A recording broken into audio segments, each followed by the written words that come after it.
Hey, everybody, welcome to the Thursday edition of Winners and Winers Radio. I am your host, Scott Steehn, lead handicapper at winnersandwiners.com. And I'm your co-host, Scott Reichel, senior handicapper over at winnersandwiners.com. And we're here to give you the winners, baby. That's our motto around here. Winners and Winers Radio. Give us an hour and we'll give you the winners. Scott, we've got plenty of time to give winners today because we have just really 5 baseball games that are going to be played at night. By the time our show airs, a lot of the games are going to be already underway or over. So we may not need a whole hour to give out the winners. That's what I'm saying.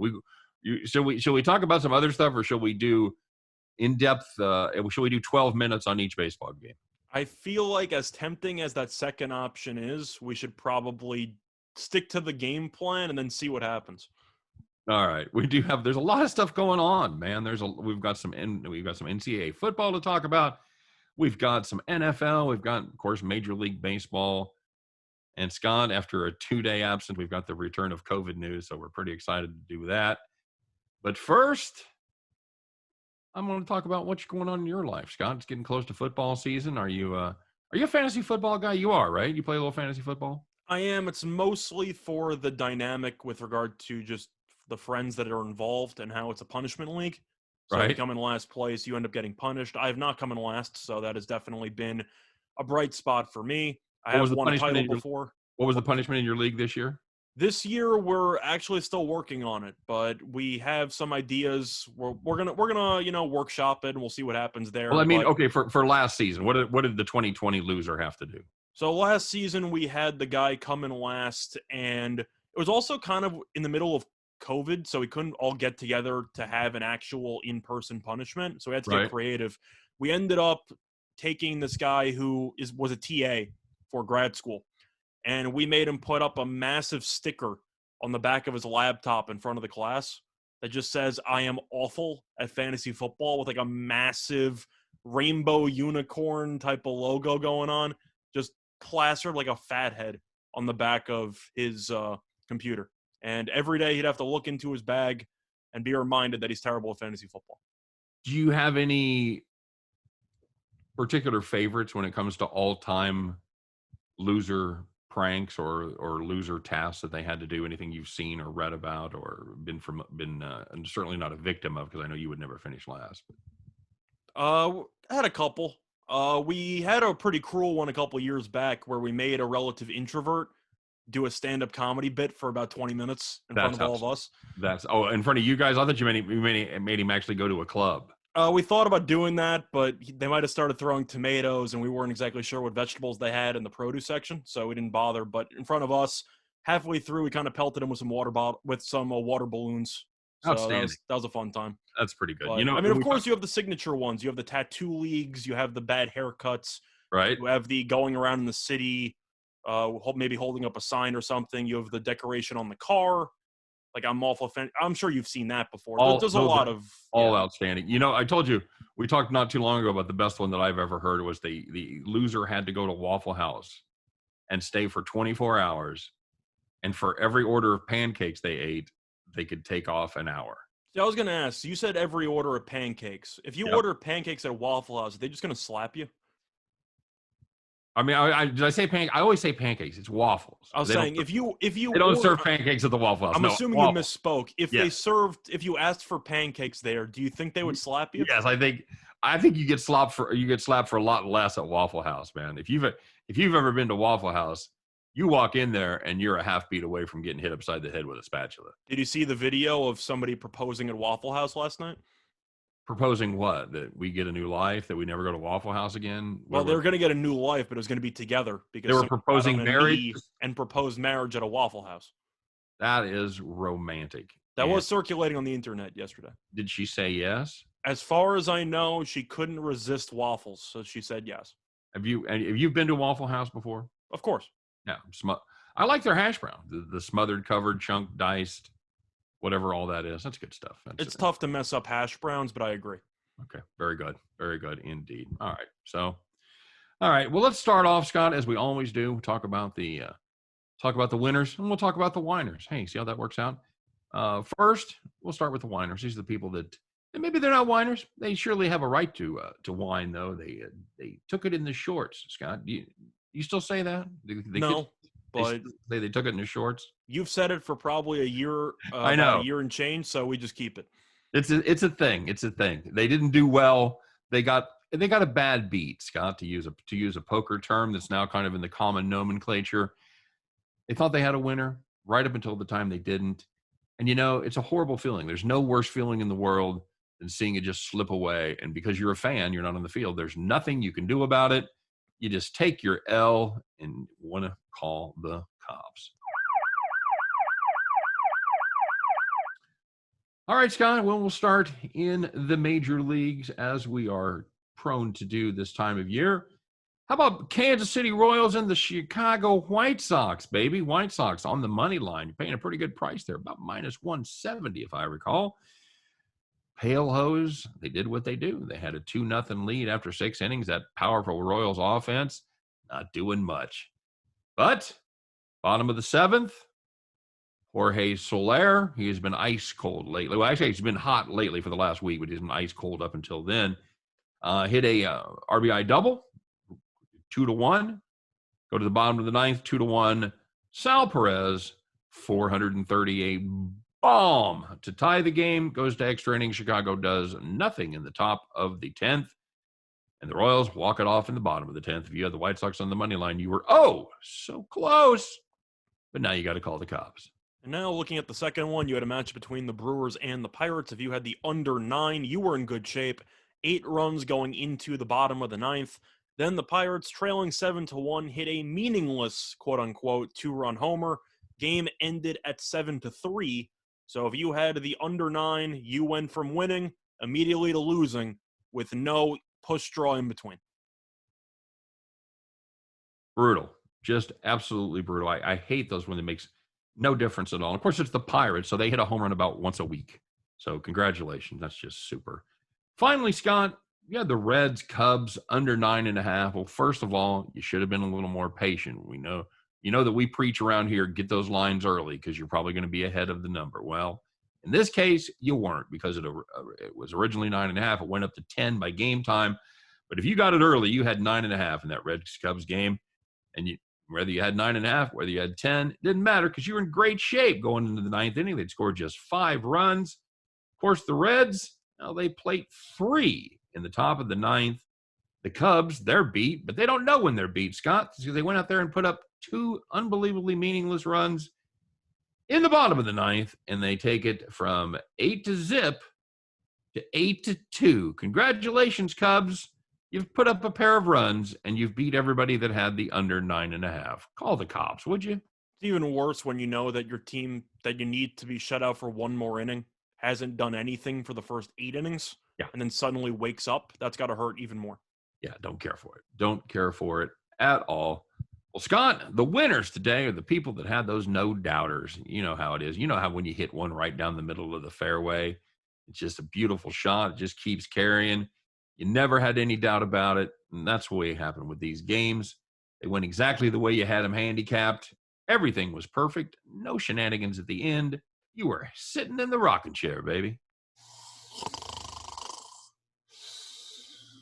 So the first one was an afternoon game between the Detroit Tigers and the Minnesota Twins, and if you had the over 10, that was easy. 14 runs in the 4th inning alone. That's right, 14 runs in 1 inning. Oh. Other than that, you had even more hijinks later on in the game because the Twins scored 6 runs in a later inning by themselves. Game ended 17-14. If you had the over 10, they might have put that up in the first quarter. Scott, I have a prediction. I think there will be one Lions-Vikings game that does not go over 31. That is fair. I think that is entirely possible that at least one of their games in the NFC North plays under 31. So, Scott, if you had the Athletics on the money line, well, you were a day late. It's now you're infecting me with your disease. You know how it's always the Reichel where you would hit the day after you had the pick? Well, that's exactly what happened with this game. You had the Athletics on the money line. Congratulations. Played the Padres. Yep. They were up 4-0 after the first inning, 7-0 after the fourth inning.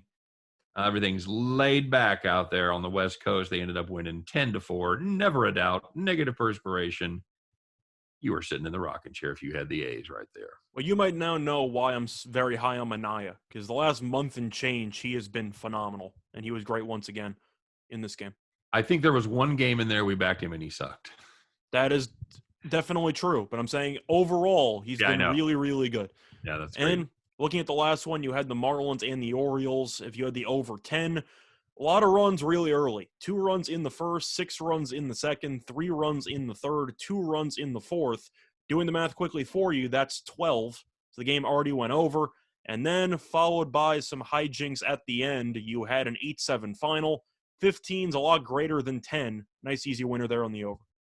Very, very easy winner indeed. Well, Scott, we actually had a couple of candidates for our next award, and I wanted to give it to Bong-Young Kim for not giving up a home run since June 20th, but giving up 4 today when I decided to bet on him, but you talked me out of it. But we do have a very, very good one. And this is, I don't know if this is an all-timer, Scott, but it's probably, it's the leader in the clubhouse for the month. It could be, I was going to say, at least the week, if not the month.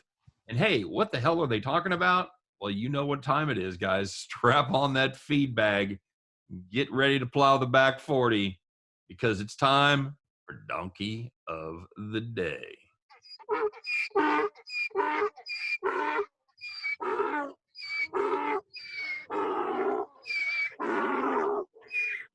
It's the last one every time that gets me. The last one every time. That is an angry donkey, Scott. An angry donkey.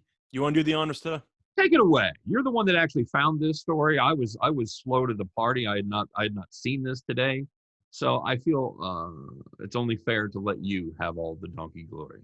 So this one involves an athlete and a coach, and the issue there is the fact that it happened on Twitter, and it involved the recent COVID news going on with the NFL, with some of the vaccines and how some teams' players don't exactly seem interested or keen on getting it.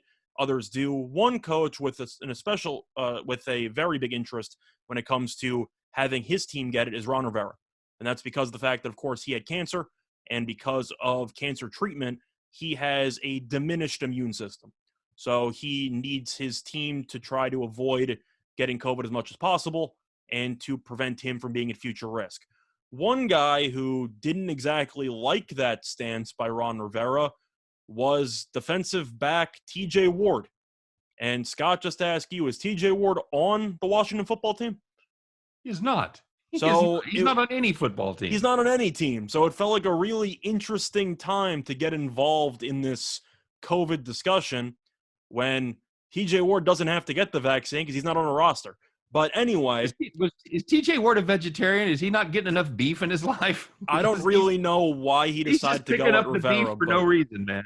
Anyway, yeah. So they had an exchange on Twitter, and the exchange indirectly accused Ron Rivera of making poor life choices that led to him getting cancer. It wasn't even indirect. He came out and said it. He said, you make your choices, you live with the consequences. That's basically what he said.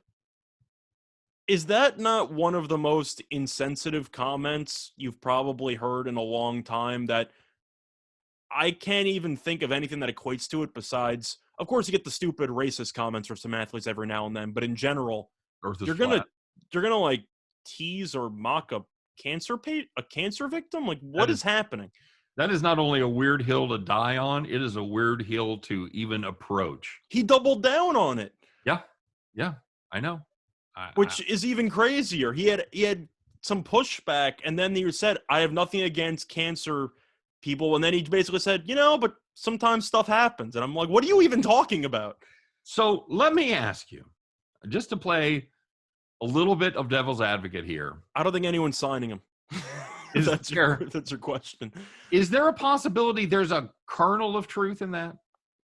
I mean, there's a couple of cancers, Scott, that, while not always self-inflicted, certainly have contributing factors. Obviously, lung cancer is one with smoking. But you know what the other one is? It's skin cancer, because people that spend time in the sun and don't take the proper precautions. So now, you could argue that Ron Rivera is old enough that in his formative years, not as much was known about the relationship between sun and skin cancer. You know, when I was a youngster, Scott, we were going to the pool.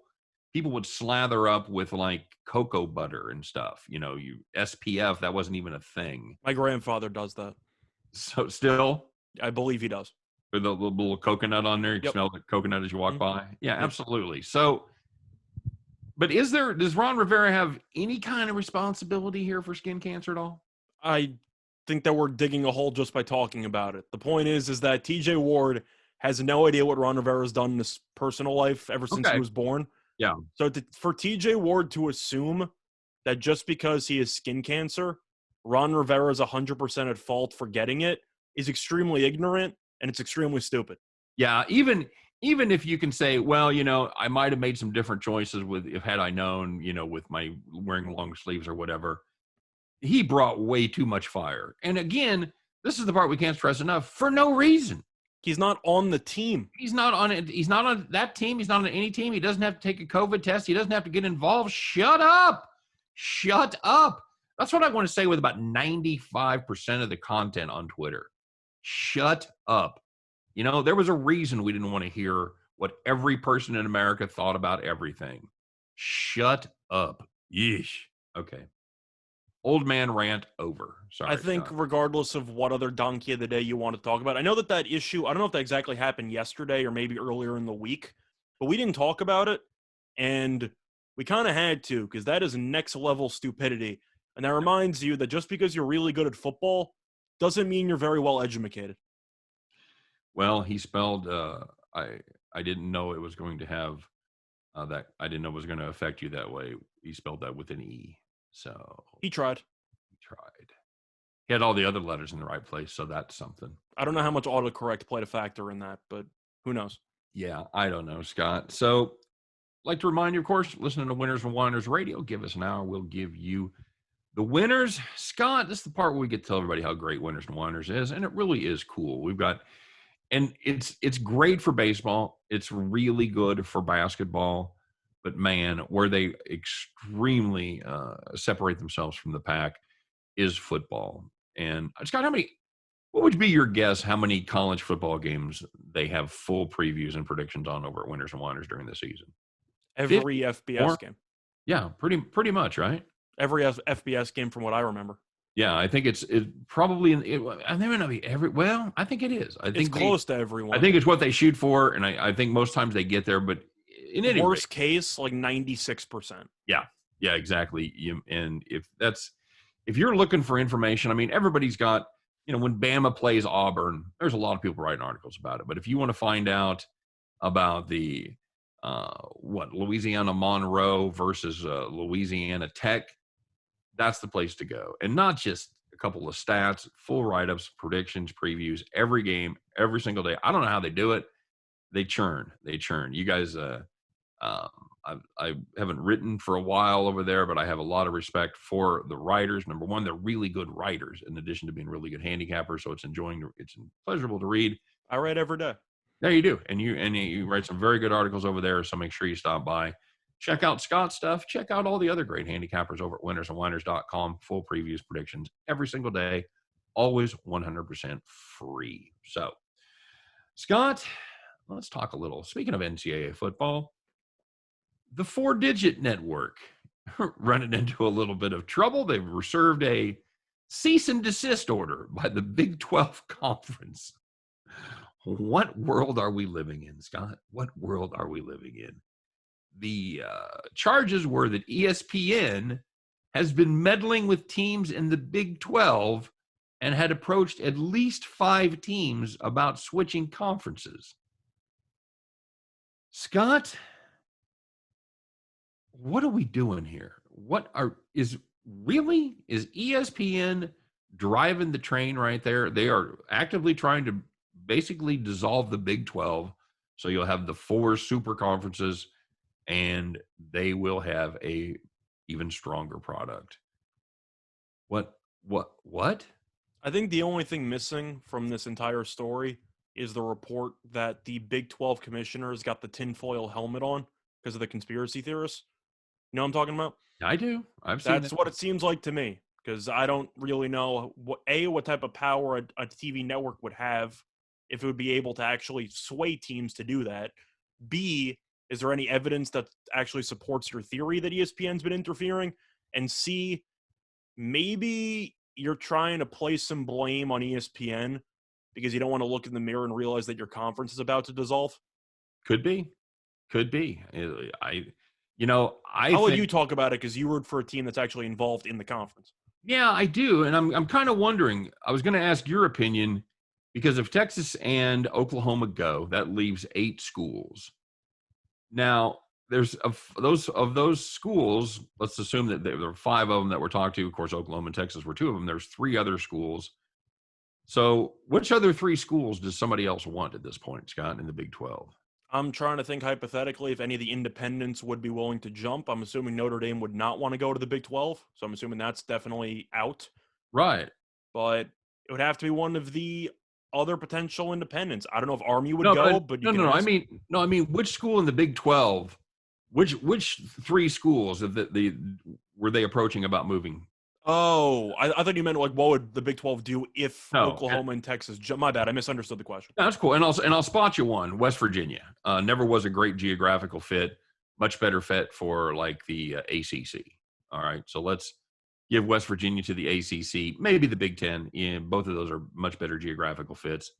So who's the other 2 teams? Do they want KU because of their basketball prowess? Is that enough in this day where football drives the train completely, 100%, without a doubt? Well, 80%. I would say that's the case. Having said that, I think Kansas is so bad at football that I don't even know if that qualifies. So I was going to say, but are they attractive? See, the Is thing is it an easy conference win? But you're making a potential argument there about them accepting a bottom feeder team solely to inflate scheduling. I don't see that happening, especially with the term super conference. Super conference and Kansas don't belong in the same sense when it comes to football. Good for you. You're absolutely right. That is a dreadful program. So we'll be talking about this a lot more in the future, I guarantee, because it is a big story. It is not getting any smaller. There is going to be a lot of movement, Scott. I think these are just the first 2 dominoes to fall. Would you agree with that? I definitely think so, but I also am wondering, with everything that's going on with players also getting certain endorsement money and everything like that, if college football is going to look anywhere near the same that it looked framework-wise within the last decade. Like if you fast forward to 2026, how much do you think is going to be the same that we're talking about compared to right now? Probably not that much. 4 conferences, 12-team playoff, and everybody but the 4 conferences gets frozen out. There's 65 Power 5 schools right now, Scott. Yep. And no one outside of that group has ever made the playoffs. Now, do you think that, assuming Oklahoma and Texas do leave to any conference or whatever, do you think the Big 12 tries to just morph into like a mid-major type of conference and they just blow it up entirely? I think their first instinct is going to try to replace those schools with, like you were saying, like with your Cincinnati's or Houston, something like that. I think they're going to try to poach probably some AAC schools. There's been talk about Central Florida, although I don't see that as a great fit. So I think that's going to be their first instinct. Now, whether they're successful or not, I think CFP would love to get rid of the Big 12. It's been a weak conference the whole time. I think ideally what they'd like to do is merge the Big 12 and the Pac-12 together. I'll tell you what I wouldn't mind. I wouldn't mind them merging the Big 12 and the Pac-12 because I pretty much hate every team in both conferences. Yeah, that's what I was saying. So it's not even a matter of personal hate. I just mean that the media still gives them props in rankings and everything that they clearly don't deserve, because every time you get to the college playoff, Oklahoma or whatever team gets in gets smacked. Yeah, it never changes. And that's the thing about the Big 12, because they play an extra game. They play 9 conference games. So you get kind of a skewed vision because they're all playing each other. And if Oklahoma looks good against, TCU or something, TCU is supposed to be pretty good. And then you find out when they go to their bowl game, they're horrible. Correct. They're a dreadful team. So that big win by Oklahoma means nothing nothing at all. So, Mm-hmm. Good luck. Like I said, we'll be talking about that. So, Scott, we're coming down the home stretch here, buddy. A couple days till the trade deadline is over. Not a lot of movement. Are you surprised there hasn't been more MLB movement as far as trades go? No, because the trade deadline's still about 2-3 days away. That's what I'm saying. So I am not surprised by the amount of trades up to this point. And if anything, I actually think a decent amount of, I don't want to say big name guys, but I'm kind of surprised some of them have already been moved. Now, you and I differ on this one, Scott. We do. It was Ketel Marte for Jesus Luzardo. It was Sterling Marte. Or Sterling Marte. Sorry. Sterling Marte for Jesus Luzardo. Marte, I can't imagine what this Marlins offense is going to look like without Marte. Not good. Well, they're not good now, but yeah. So, but they get they get Jesus Luzardo, really, really highly touted guy in the minor leagues, was the number one prospect for a while. Did a nice job out of the bullpen, but has kind of been a bust. Not even kind of been a bust. He has been a bust in the starting rotation for the Oakland A's. They ship him out. I think they've got 4 more years after this one of player control. It's a lot of years of control. So that's a good thing. Marte, of course, is going to be a free agent after this season. I think it's a great deal for Miami. They're obviously waving the white flag. They're too far back, too many teams to catch this year. But I think they get a guy that, say what you want, Scott, and I'm not quite enough of a in the weeds guy to know who this person is, but whoever the pitching coach is in Miami does a pretty good job, because they've got some arms down there, and they have developed a ton of arms over the years. Maybe they can do some work with Jesus Luzardo. We'll see. I think it's a great deal for Miami. I think you get a little bit more than a scratch off. You get a player with some real ability that's got good stuff. It just needs to be harnessed a little bit for a player that you are going to most likely lose after this season. I think the one issue that I have there, mostly with Luzardo, is kind of just a question that I want to bounce to you. How much stock do you put into prospect rankings when you've seen them be atrocious at the next level? It fades obviously every year, but the thing is, he came up and was really good in the bullpen. Correct, but I'm saying that's pretty much the story. The story is Luzardo had a lot of hype in the minors and in the prospect pools, and then he came up to the pros, was decent in the beginning, and then he completely imploded.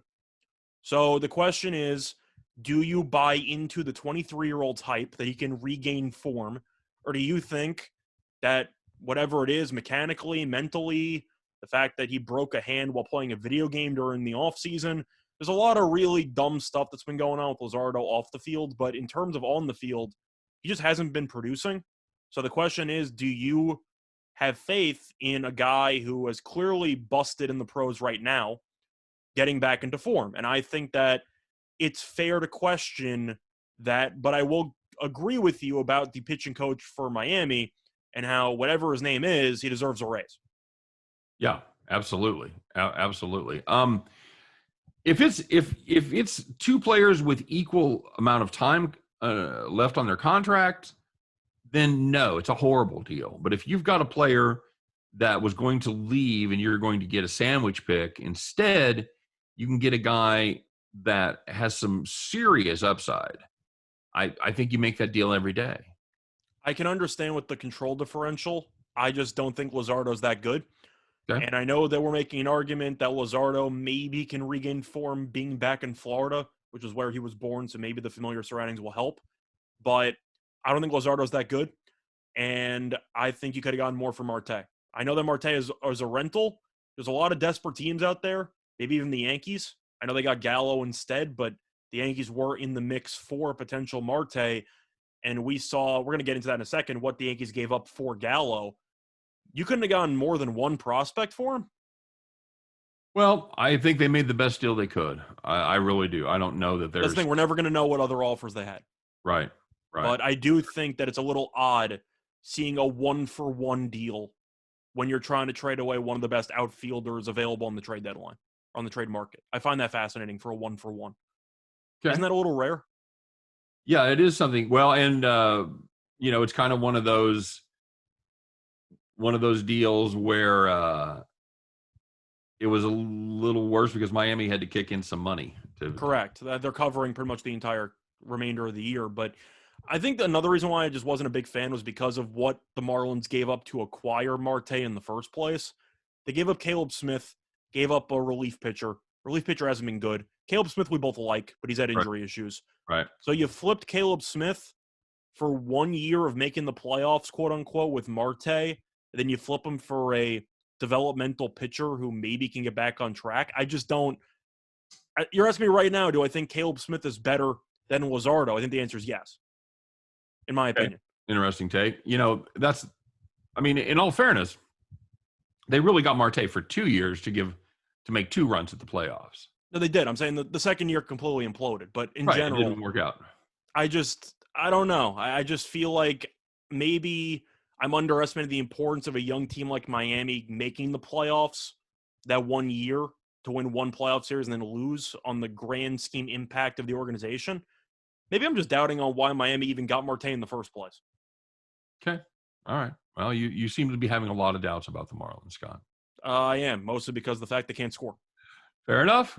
Quick reminder, you guys are listening to Winners and Whiners Radio. Give us an hour, and we'll give you the winners. Now, Scott, you did mention the other deal a little bit, and that was the Yankees finally getting on the board as they pick up Joey Gallo and Joely Rodriguez. But who saw that trade coming?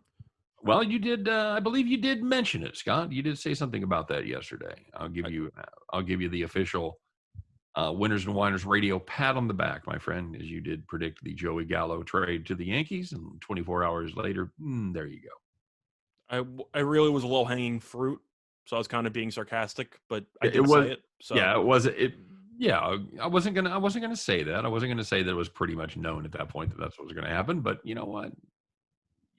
You pick it, the low-hanging fruit. You still got to pick it. So there you go. But that kind of goes back to the Marte thing, which we're going to talk about just as a whole. The Yankees gave up a bunch of prospects. Now, are any of them superstar prospects? No. They gave up their 9th best prospect and then a couple of other guys who are in the teens mostly. They're decent. Some might develop, some might not. They're prospects, that's the point. But I just can't believe that Gallo's worth 4 guys and Marte's worth 1. Like, something doesn't add up there for me. Yeah, that's fair enough. Now, yeah, and I don't think you could make a very good point. I would rather have Marte than Gallo. I think that you can definitely make an argument either way, but the point is there's a massive gap there when it comes to trade value. And you can argue control, which is true, but you can also argue that I don't know what Marte's going to get for his next contract. It's probably going to be a lot less than Joey Gallo. It's an interesting question. That's an interesting question because, Gallo. I think Marte is an underrated player, and I think Gallo is overrated, but people look at the home runs and the Gold Glove, and I think he'll get paid. Okay. Well, we'll see. We'll see what happens there. Do you agree with that? Or do you think I'm reaching? I think you're reaching a little bit. I don't think you're crazy. I just don't happen to agree. I think Marte is good. I just think a lot of people don't realize how good he actually is. There's so many holes in Joey Gallo's game. Correct. But people don't care because he's a very good highlight player. So is that going to be enough to move the needle for the Yankees? Depends on what needle you're looking for. Are they going to win the division? No. Yeah, that's the only needle that matters. Are they going to make the playoffs as a wild card? Maybe, which is why this trade's important because the Yankees are trying to compete with Oakland, and Oakland got Marte and the Yankees got Gallo. So you can make an argument the Yankees had to do the deal because Oakland bought to improve their odds, and the Yankees couldn't just sit there doing nothing. Do I think they gave up too much?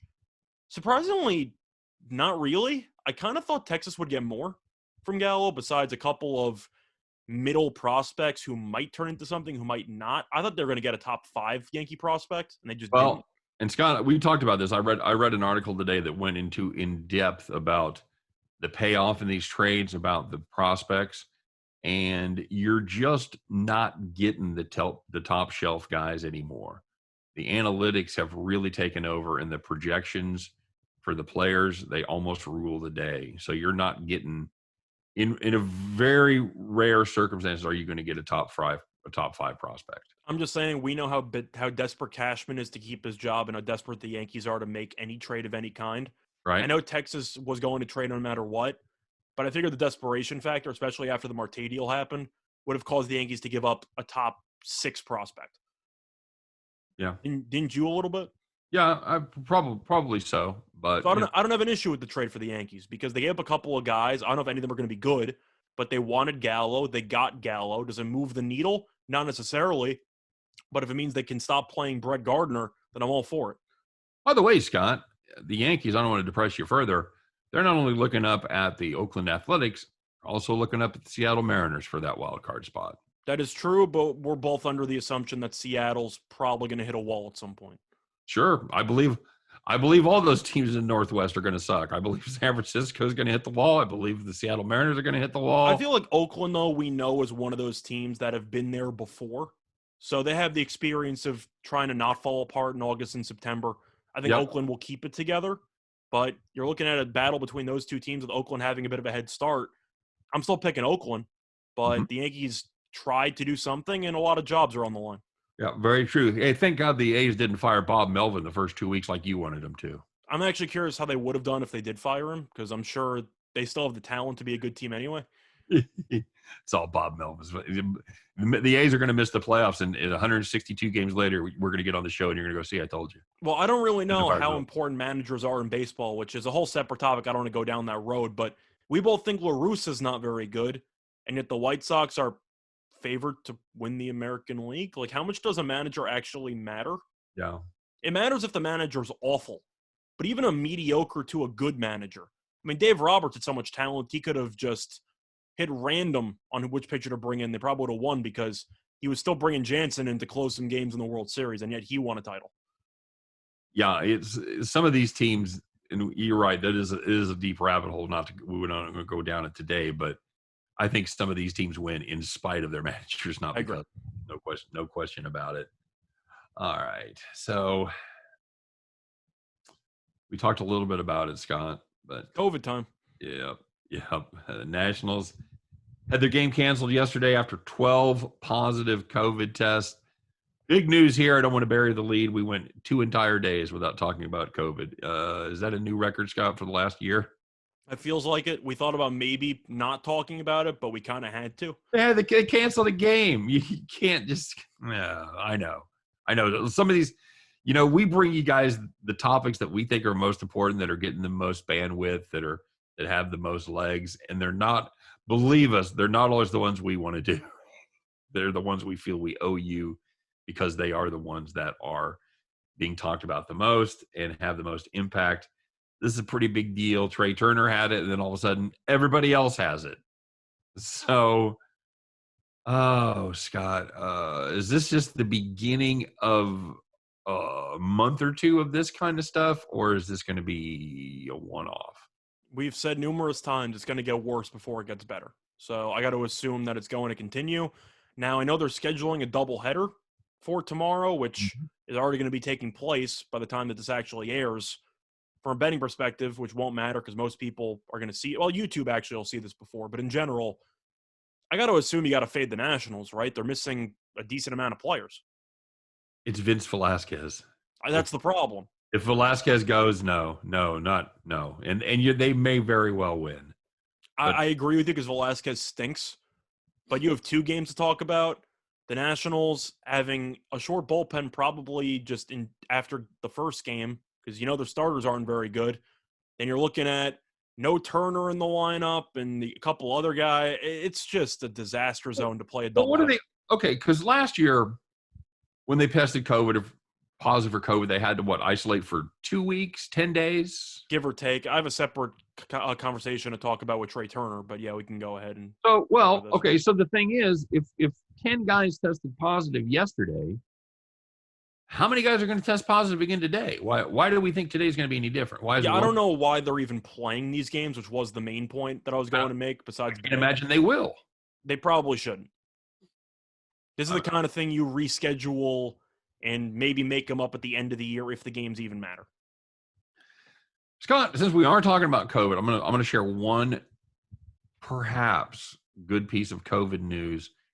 Great Britain, which was projected to go into another surge, getting ready to lock everything down. their numbers have actually plummeted.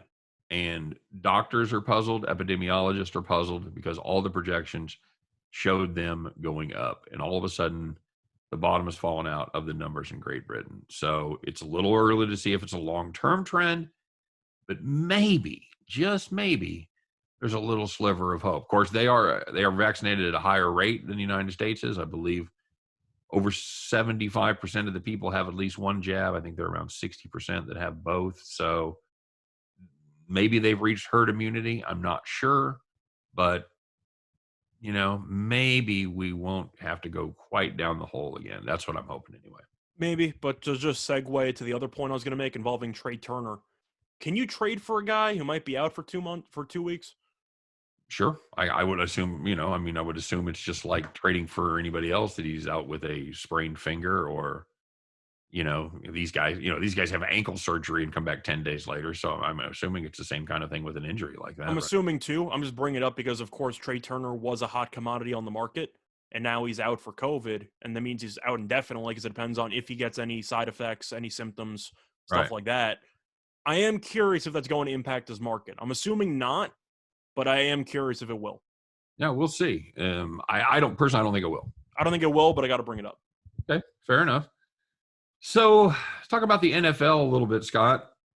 Again, another weird thing. Sean Payton had a meltdown for the oddest reason, Scott. He had a meltdown about Michael Thomas's ankle surgery not happening sooner. Does he have a legitimate point? I mean, did they have an opportunity to have it diagnosed and operated on sooner, or did they not know the extent of the damage? I mean, there's a lot of questions here.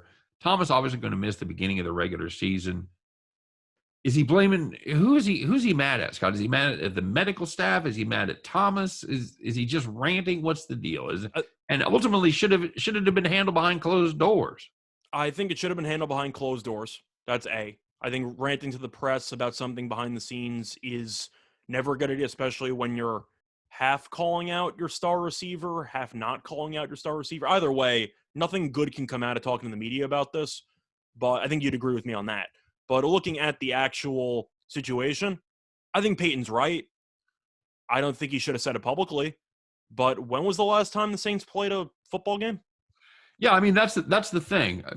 But without knowing the genus, I didn't follow the injury news on Michael Thomas all the way through the offseason. So I mean, I don't know when exactly the injury became a deal. That's correct. He could have injured it while he was training during the offseason. There are a lot of situations that could have risen, which caused him to get injured. But I do find the timing extremely odd when they haven't played a game since January. That's weird. It is. It makes you wonder if they misdiagnosed it, if it was a problem that they thought would go away with treatment. Or maybe he was working out and he caused something in the ankle to snap. But either way, it is definitely an odd situation. And I'm not going to say straight up if anyone on the medical staff is going to get fired or anything like that. But we mentioned the Miles Powell thing about misdiagnosing something and how he's going to be suing the school and stuff like that. It's not to that degree, but I do question how many medical staffs are, I don't want to say reliable, but how many mess ups happen every now and then when it comes to diagnosing an injury? That's a great question. Because, obviously these guys are supposed to be the most highly skilled at their jobs probably in the world, right? We also say that about NFL players, and yet Kevin King's still in the Packers secondary. So I don't really know how much you can talk about when it comes to how qualified some people are. Well, okay, so he's only one of the best, That was a ricochet at Kevin King, by the way. Pure ricochet. What did he do to you? Nothing. I was just rooting for Green Bay. I think I gave out Green Bay, actually, in the NFC title game. And he gave up that touchdown at the end of the half to Scotty Moore. That was brutal. It was I don't know what he was doing, but either way, the point is that when it comes to most qualified, you assume that since it's the NFL, powerful organization, they're going to have the best of the best working on the athletes. Not always the case.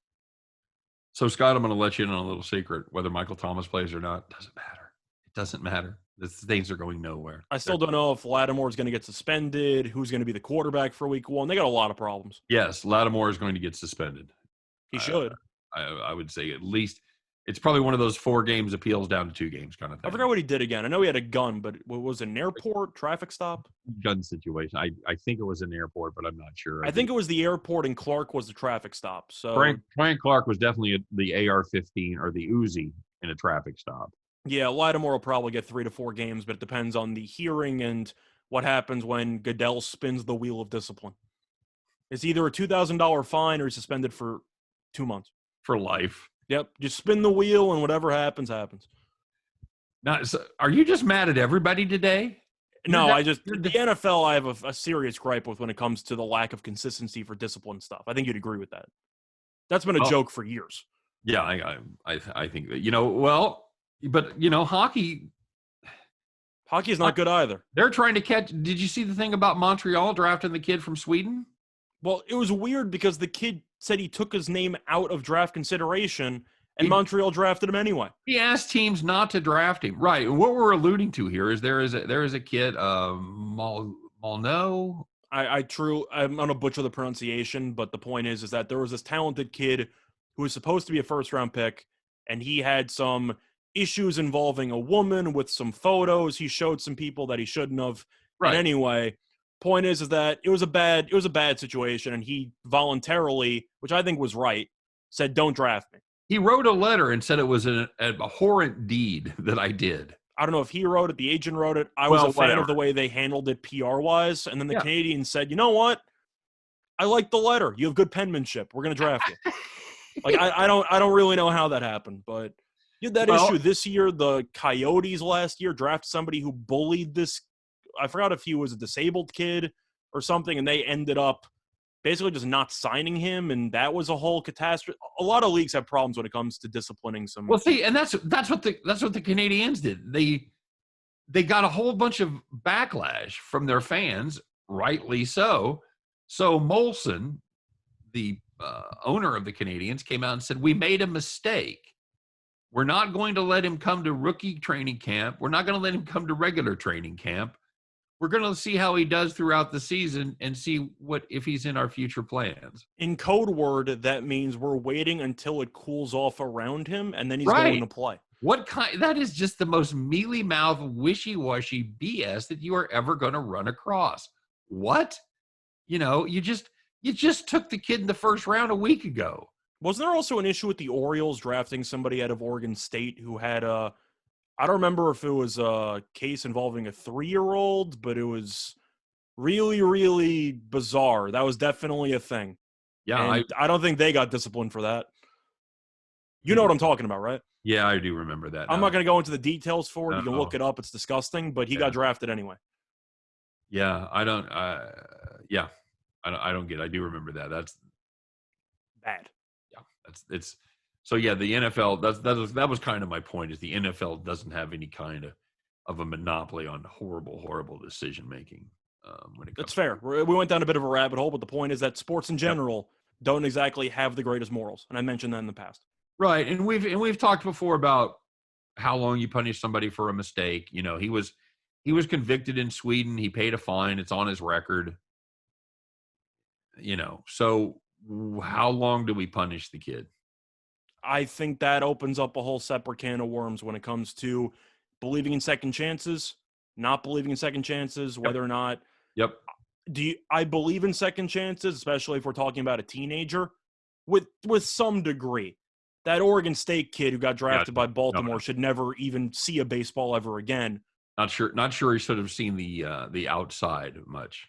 That is fair. True. That's fair too. But as for this kid who passed around photos, I can't say that it's. I'd say that it's definitely not a good situation, but I've seen worse crimes if we're going to play that game. Yeah, it was a stupid, horrific thing to do, but it's kind of I don't know. It's a rabbit hole, but once again, we're talking about teenagers, and I think a year. You give him a year off, and then let him try to rehabilitate his image. That seems reasonable, and maybe that's what they're going to do. Maybe they're going to have him, with the club, and be taken under the wing by some of the veterans, and we'll see. I just don't know, man. It's an interesting question, and we will certainly, I'm sure talk more about whoever the next person is that goes off the rail and does something like that. But Scott, we promised people we would give winners today. If they gave us an hour, we'd give them the winners. And like I said, we didn't have a ton of baseball games to go through, but we've now reached the point where I think we can go ahead and talk about some baseball, buddy. Let's do it. So let's go ahead and get her started. And of course, we are going to be having the one and only Bet the Farm play coming up here in just a minute. So hang in there, guys. So let's talk about what we do have available, Scott. Like we said, it's a full slate. Most of them are getaway games starting early in the afternoon. But one of the ones that isn't is the Milwaukee Brewers and the Pittsburgh Pirates. Freddie Peralta goes for the Brewers against Chad Kuhl for the Pittsburgh Pirates. This game opened up minus 176 in favor of the Milwaukee Brewers. Better says, no, that's too low. It's now sitting about 190 across the board. 8 is your total. That's where it opened. That's where it sits. Scott, any reason not to just lay the run line with Milwaukee here and call it a day? I was going to say to take the Brewers on the run line. So no, because Peralta was an all-star, and he deserved it because he's really good. And Chad Kuhl is a guy who is a lot of things, but cool under pressure is not one of them because I don't think he's very good. Oof. That one hurt me all the way here.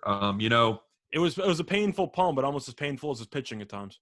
One of the weird things is Chad Kuhl is one of those guys that shows up on the most profitable pitchers list. And it's mainly because he wins games that he's not supposed to win. So let me tell you a little something about Chad Kuhl before you throw all your ducats on Milwaukee. He has won his last 3 starts, and the Pittsburgh Pirates were plus 180, plus 145, plus 165.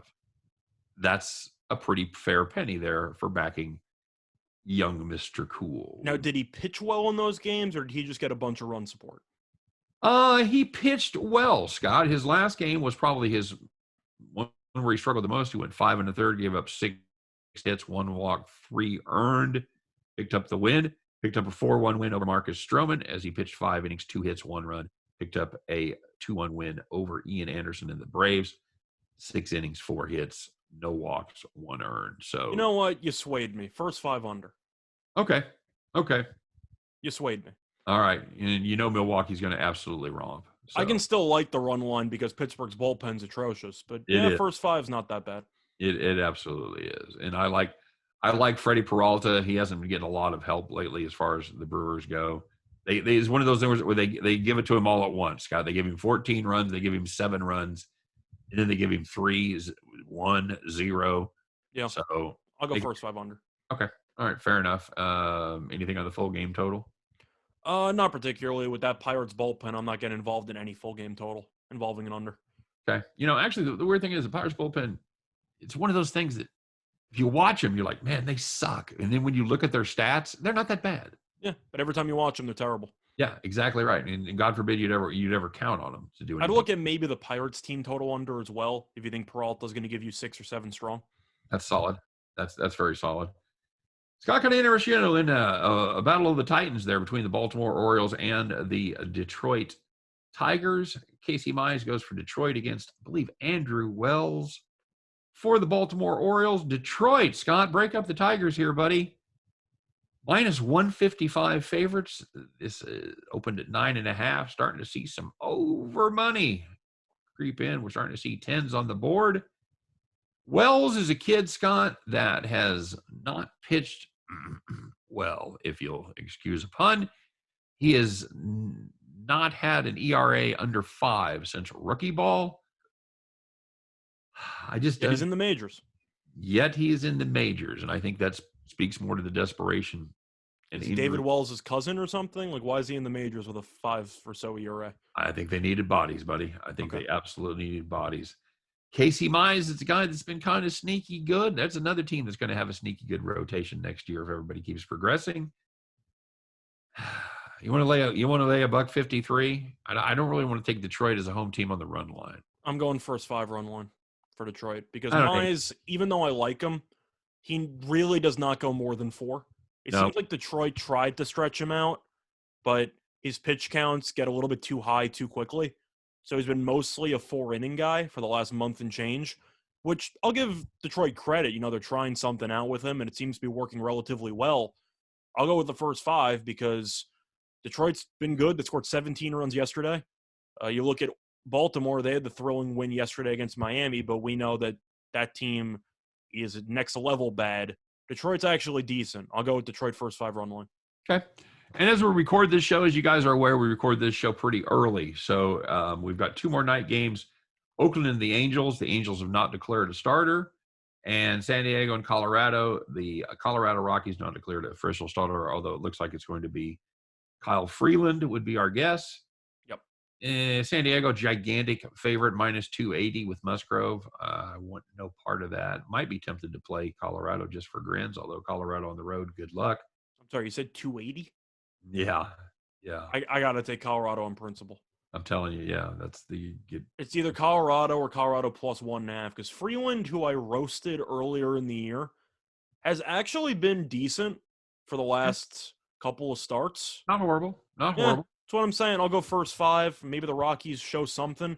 They were already in California because they played against the Angels last night. Right. So they don't have to travel that much. Yeah, I'll go with the Rockies on the plus 1.5 or on the money line because Musgrove, we've talked about regressing as the season has gone on. Yeah. Colorado stinks, but what did San Diego show you over the last couple of days? Oakland shelled them. Yeah, they did. They absolutely did. All right, Scott. Well, now we've reached that point in the show that everybody waits for. It's where you and I put our heads together and we come up with our favorite play of the day. Obviously, we had a pretty small pool to choose from, but we come up with a play, Scott, that might have been a play regardless of how many games we were. I think we really like this one. Get on your straw hat, climb up on that tractor, fire that John Deere up, and head to the back 40, folks, because it's time once again for Bet the Farm.